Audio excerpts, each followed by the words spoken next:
The fastest way to feel like you're aging too quickly isn't wrinkles or sore knees. It's lying in bed for 8 hours, waking up and still feeling like you barely slept. Once you hit your 40s, sleep changes, and not for the better. But you don't have to just accept it. You can take control and sleep well again. So why does sleep go downhill after 40? Part of it comes down to hormones. For women, perimenopause and menopause bring big changes in estrogen and progesterone levels. These hormones don't just affect mood and energy, they also play a role in sleep. Lower estrogen can cause hot flashes and night sweats, while lower progesterone takes away a natural calming effect on the brain. Put those together and you end up with interrupted nights and restless mornings. Men don't get off the hook either. Testosterone slowly declines, and with it comes less deep, restorative sleep. Everyone, men and women, experience less slow-wave sleep as they get older. That's the stage that repairs your body and keeps you feeling refreshed. This drop in deep sleep has serious consequences. During deep sleep, your brain isn't just resting, it's working. It files away what you've learned during the day so you can remember it later.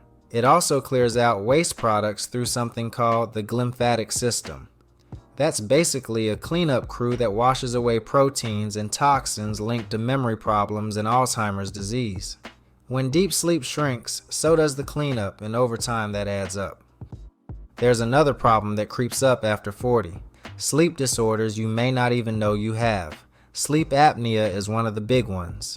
This is when your airway closes during sleep and you stop breathing for short periods. You might think you just snore, but in reality your sleep is being broken up dozens or even hundreds of times a night. That leaves you exhausted in the morning no matter how early you went to bed. Apnea also raises the risk of heart disease, depression, and weight gain. Left untreated, it's like trying to charge your phone with a broken cable. It never reaches full power. So what can you do to actually fix this? The first place to start is your routine. Your body loves consistency. Going to bed and waking up at the same time every day helps your internal clock stay on track. If you keep switching bedtimes, your body never knows when it's supposed to shut down. The more regular you are, the easier it is to drift off and stay asleep. Next comes your environment. The best sleep happens in a cool, dark, quiet room. Light tells your brain it's daytime, even if it's just a tiny glow from electronics. Blackout curtains or a sleep mask can solve that. Noise also interrupts sleep, so earplugs or a white noise machine can help. Temperature matters too. Your body needs to cool down a little to fall asleep, which is why a room that's slightly chilly usually works better. Screens are another obstacle. Phones, tablets, and TVs send out blue light that stops melatonin, your sleep hormone, from rising. Melatonin levels naturally drop with age, so extra interference makes things worse. Swapping screens for a book, light stretching, or even jotting down thoughts before bed gives your brain a better chance of switching off. Then there's caffeine and alcohol. After 40, your system processes both more slowly. A late afternoon coffee can still be in your body at midnight. Alcohol might make you feel sleepy at first, but it cuts into deep sleep and causes middle-of-the-night wake-ups. Big dinners right before bed don't help either. Digestion keeps your body active when it should be winding down. Eating earlier and keeping it lighter works far better. Exercise is one of the most reliable ways to improve sleep. It helps you fall asleep faster and get more deep sleep. The type doesn't matter much. Walking, cycling, yoga all work, but the timing does. Exercise too close to bedtime and your heart rate and body temperature stay up, which makes it harder to settle. Morning or afternoon is best. Stress is another huge factor. After 40, responsibilities pile up: career, family, health, money. If you go to bed carrying all of that in your head, sleep doesn't stand a chance. Stress hormones keep your brain alert when you need it to switch off. A wind-down routine makes a real difference. That might be breathing exercises, gentle stretching, writing down tomorrow's to-do list so it's not buzzing in your head, or listening to calming music. Even 15 minutes of winding down helps. Naps can be tricky. A short nap of 20 minutes in the afternoon can be refreshing, but long naps or evening naps can make it harder to fall asleep at night. Think of naps as a top-up, not a replacement for proper sleep. Evening rituals matter more than people think. A warm shower or bath an hour before bed can help because your body cools down afterward, which signals it's time to sleep. If you do it too close to bed, though, you might stay too warm. Dim lighting, calming activities, and slowing down all help your brain switch modes from busy to restful. Some people try supplements when sleep gets tricky. Melatonin can be helpful in small doses, especially if your natural levels have dropped, but more is not better. High doses or taking it at the wrong time can actually disrupt sleep cycles.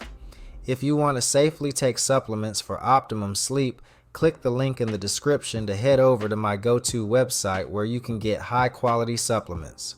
When it comes to medication, over-the-counter sleep aids or prescription pills usually come with side effects, especially for older adults, so it's best to use them carefully and with medical guidance. Food choices during the day also affect sleep. Diets heavy in sugar or processed foods can cause blood sugar spikes and crashes that keep you awake. Foods with magnesium, light protein, or complex carbs can support better rest. On the other hand, heavy or spicy meals close to bedtime can cause discomfort and wake you up. Pain and health conditions play a role too. Arthritis, reflux, restless legs, or even simple back pain can keep you awake. In those cases, fixing the underlying problem is key. The same goes for mental health. Anxiety and depression often show up as sleep problems. Getting help for those conditions usually improves sleep along the way. Daylight exposure is one of the simplest tools. Bright light in the morning helps reset your body clock and makes it easier to sleep at night.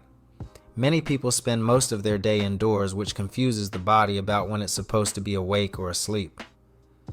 Just 20 minutes outside in the morning can make a noticeable difference. And don't underestimate comfort. If your mattress is sagging, your pillow doesn't support your neck, or your bedding makes you sweat, your sleep will suffer. Since you spend about a third of your life in bed, investing in comfort is not a luxury, it's a necessity. If your sleep problems keep going even after you make changes, it's worth getting professional help. Cognitive behavioral therapy for insomnia, also known as CBTI, is one of the most effective treatments.